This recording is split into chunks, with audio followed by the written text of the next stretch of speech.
Salut tout le monde et merci pour l'intérêt que vous portez pour le prochain voyage en Égypte qui aura lieu du 1er décembre au 11 décembre 2023. Je me réjouis beaucoup et voilà, je me suis dit que ce serait intéressant de vous répondre aux premières questions par vidéo. La première question, ça va être celle de la météo. On va parler du passeport, du visa, de la validité, des vols internationaux, du groupe et puis je vous parlerai un petit peu de ce qu'on va visiter et de ce qu'on va y vivre. Ok? La première chose, c'est la météo. Comme dans tous les pays, il y a un certain degré d'incertitude par rapport à la météo. Et normalement, début décembre, on devrait avoir une température qui va de 25 degrés à 30 degrés. Et les nuits risquent d'être plus fraîches, donc on doit prévoir de s'habiller chaudement la nuit. Et par contre, la journée, normalement, on s'habille, je vais dire, comme on était en Belgique. Et donc, ça, c'est normalement. Donc, au mois de mars, on avait prévu ce genre de température-là aussi et on s'est retrouvé avec 38 degrés, ce qui était tout à fait supportable parce que c'est pas humide comme chez nous, mais voilà, on les avait. Alors, ça, c'est pour la météo. Après, tant qu'on est sur la météo et les vêtements, euh, la culture égyptienne, c'est une culture musulmane.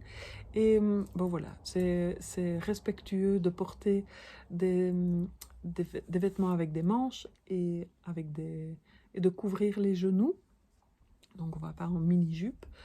Euh, Bien qu'il soit ouvert et tolérant par rapport aux touristes. Mais si vous voulez vraiment respecter la culture de là-bas, ben, on s'habille avec des manches jusque-là, hein, juste couvrir les épaules, quoi. Et puis, et on prévoit une veste pour le jour où il y a du vent à Abu Simbel, parce que ça risque d'arriver, et un pull pour le soir. Ça, c'est la première chose. La deuxième chose, c'est l'histoire du passeport. Je sais que sur beaucoup de sites internet, on voit qu'on peut voyager simplement avec une carte de visite, une carte d'identité, mais dans certains cas, c'est vraiment recommandé d'avoir un passeport. C'est sûr que ça passe plus facilement qu'une carte d'identité. Alors, quand on arrive à l'aéroport au Caire, c'est le jour où on se retrouve, on se donne rendez-vous le 1er décembre. Euh, on est accueilli par un guide spécial de l'aéroport, puisque tout est écrit en arabe, un petit peu en anglais aussi. Et donc, on est accueilli par un guide qui s'occupe de nos visas. C'est quelque chose qui coûte 25 € et qui n'est pas compris dans le voyage, mais voilà, c'est comme ça que ça se passe. Alors, la validité du passeport doit, euh, puisqu'on revient le 11 décembre, il faut que à partir du 12 décembre, il soit encore valable 6 mois, c'est-à-dire jusqu'au 12 juin. Ça, c'est cette question du passeport. Alors, les vols internationaux, chacun va prendre son vol international jusqu'au Caire. Je ne peux pas vous donner vraiment plus d'informations, sauf que je vous demande d'attendre parce que là, le groupe commence à se créer, mais on a besoin de cette personne pour que le voyage puisse se faire aux conditions annoncées. Le groupe sera de maximum 15 personnes, mais donc entre 7 et 15 personnes. Tant qu'on n'est pas aux 7 personnes, je ne vous donne pas le feu vert pour prendre le billet. Sinon, c'est un peu à vos risques et périls. Alors, ça c'est par rapport au- aux vols internationaux, à notre arrivée. Après, quand on arrive au Caire, le premier soir, on loge à l'hôtel, on se retrouve, on reçoit, selon l'heure à laquelle on arrive, on reçoit déjà des informations sur ce qu'on va visiter, un petit cours d'histoire pour comprendre les différentes périodes, la préhistoire, l'histoire, etc. Et puis, on va un petit peu parler des, des pharaons, des religions, de l'histoire de l'Égypte. Et si ce n'est pas ce jour-là quand on arrive, c'est le lendemain matin avant de commencer les visites. Donc on reste 2 jours au Caire, 3 nuits. On visite les pyramides à Gizeh et le Sphinx. Et un musée aussi au Caire. Et puis on visite aussi la pyramide de Saqqara.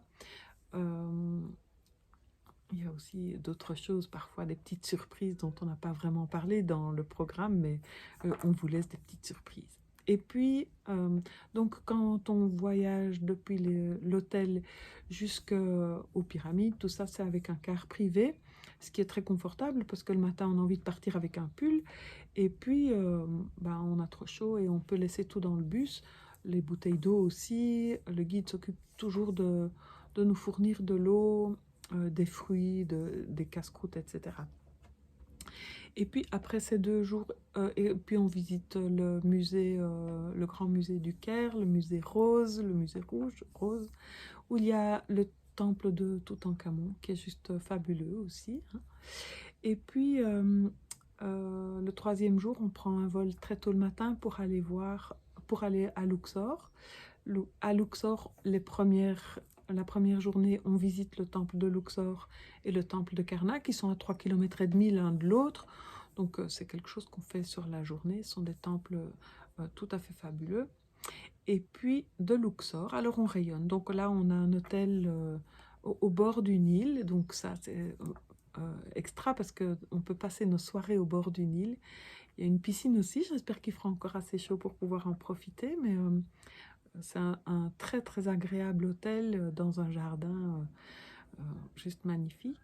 Et puis le lendemain, on visite Abydos et Dendera, et pour ça, on part de nouveau en petit bus, donc juste pour notre groupe, un bus privé. Et Abydos et Dendera sont 2 temples entre lesquels il y avait un pèlerinage, donc c'est pas mal de faire les deux, de visiter les 2 temples. Et à Abydos se trouve la première fleur de vie qu'on peut trouver. Donc ça aussi, vous pouvez aller un petit peu explorer, un petit peu lire sur ce qui se passe, sur ce que c'est la fleur de vie, d'où on la retrouve, aller voir comment c'est la base de la géométrie sacrée, etc. Et aller voir comment ça résonne en nous. On va toujours aller voir comment nos visites résonnent en nous. Par rapport aux pyramides, on va aller voir l'alignement entre elles, mais aussi l'alignement par rapport à l'univers. On ira voir comment ça nous touche à l'intérieur, etc. Et puis, de Luxor, on va rayonner un petit peu. On ira voir le temple de Deir el-Bahari. Ça, c'est le temple de la reine Hatshepsut. La reine Hatshepsut, c'est la seule reine. Sinon, ce sont toujours des rois. Et il y a toute une histoire, et c'est un très très grand temple, très connu. Certains ne le trouvent pas beau parce qu'il est tout rectangulaire, mais son histoire est magnifique, les sculptures aussi. Et puis, on va voir les tombes dans la vallée des rois. On va voir la vallée des rois et visiter 3 tombes, on entre dedans. Et là, chaque fois, on a les explications du guide avant d'entrer dedans, de façon à ce qu'il n'y ait pas le brouhaha avec tous les guides qui parlent avec leur groupe. Donc, on reçoit toutes les infos. Ils nous montrent même souvent des photos, des cartes postales. Et puis, quand on entre dedans, alors on peut juste savourer, apprécier avec nos yeux et dans le calme. Et puis, on voit aussi les tombes des artisans qui sont très, très colorées, qui sont très, très belles. Et puis, il y a 2 autres petits temples qu'on va visiter aussi. C'est assez rapide, mais voilà, on prend le temps d'aller les voir. Et puis, on a les temples, les colosses de même nom, qui sont très célèbres, mais là aussi, c'est juste le car qui s'arrête, 10-15 minutes, on regarde, on prend des photos, et puis on s'en va. Et puis alors, toujours de Luxor, on rayonne pour aller voir 3 temples qui sont très importants. Donc vous avez probablement vu, cette fois-ci, on ne part pas en croisière, ces grosses croisières qui sont énormes, ces gros bateaux. On ne prend pas ces croisières-là. Ça nous donne la possibilité d'aller visiter le temple d'Esna. Et le temple d'Esna est hyper coloré. Il a été complètement rénové. Et il vaut vraiment le détour, et ce n'était pas possible de le visiter avec la croisière. Donc, on va aller voir, c'est très très coloré. Et moi, je l'ai vu il y a 1 an et demi, il y avait encore des échafaudages, mais je pense que maintenant, ils ne sont plus là. Et notre guide, Sayed, avait vu ce temple-là tout noirci il y a quelques années. Donc, ça vaut le détour, ça vaut vraiment le chouette. Et puis, on va voir aussi le temple d'Edfu. C'est celui de la divinité Horus, donc du faucon.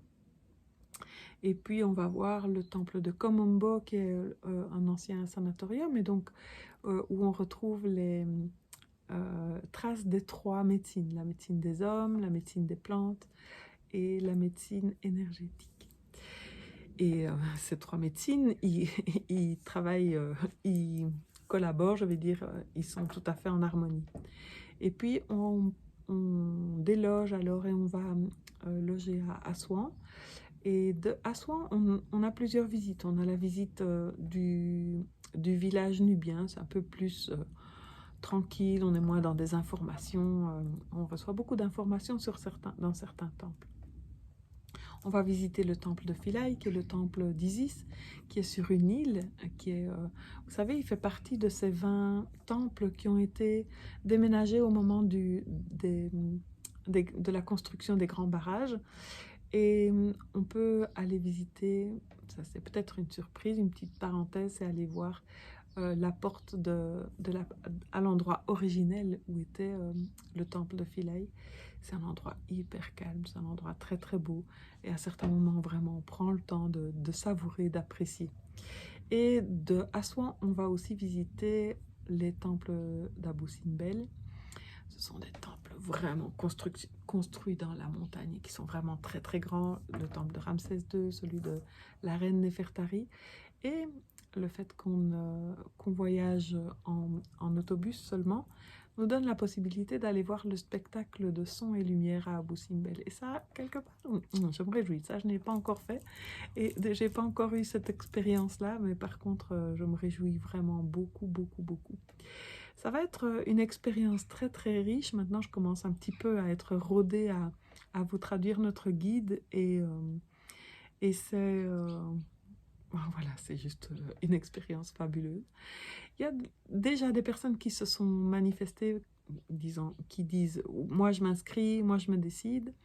On fera une réunion avec notre guide pour que vous puissiez faire sa connaissance et qui répondent à d'autres questions. Mais comme ceci, je vous ai déjà un petit peu divulgué les cartes et les informations. Si vous avez d'autres questions, je les attends. Et comme ça, je pourrai continuer d'y répondre, continuer de communiquer. Et ce sera avec un tout grand plaisir. Donc, qu'est-ce qu'on peut dire encore? Les groupes de l'année dernière et de l'année, de 2022 et 2023 au printemps, c'était des groupes avec essentiellement des femmes, mais les hommes sont les bienvenus aussi. En tout cas, si vous pouvez vous sentir tout à fait à l'aise de venir voyager seul, je vous accompagne aussi. Et bon, voilà, c'est juste des groupes très très bienveillants. On se sent très vite en famille parce que on prend les repas ensemble et c'est assez chouette. Alors à propos des repas, justement, vous avez probablement vu dans le programme que le petit déjeuner et le lunch sont prévus. Et certains jours, on a encore une petite faim le soir. Et ce n'est pas toujours prévu. Alors, j'ai regardé l'année dernière et ça revenait à environ 15 €. Mais je pense qu'en tout sur le voyage, ça nous a coûté 50 €, quelque chose comme ça, pas beaucoup plus. Donc voilà, ça c'est une question qu'on se pose. Par rapport à l'argent de poche, ça dépend si vous avez envie de faire des achats pour vos... Ça c'est votre argent évidemment. Et pour les repas, c'est boissons non comprises. Voilà, on prévoit toujours que des gens aient envie de boire un verre de vin ou un verre d'alcool et ça, ce n'est pas prévu. Mais par contre, on a toujours de l'eau. Je ne sais plus, le café, je crois que c'est pas prévu non plus. Donc voilà, que dire d'autre? Il me semble que c'est déjà pas mal pour commencer. J'attends vos dernières questions et puis je me réjouis de voyager avec vous. À très bientôt.